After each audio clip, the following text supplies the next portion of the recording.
இளைஞர்களின் எழுச்சிக்கு சுவாமி விவேகானந்தர் அறிவுரை. வீரனாக எழுந்து நில், தைரியமாக இரு, வலிமையுடன் இரு, பொறுப்பு முழுவதையும்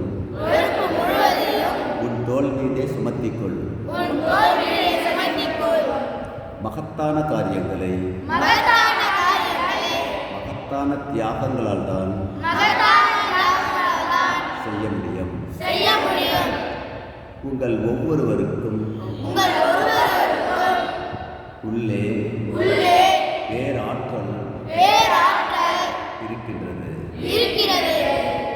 நீங்கள் பேராற்றல் கொண்டவர்களாக இருக்க வேண்டும். இருந்தே தீர வேண்டும். இதுதான் என் ஆணை.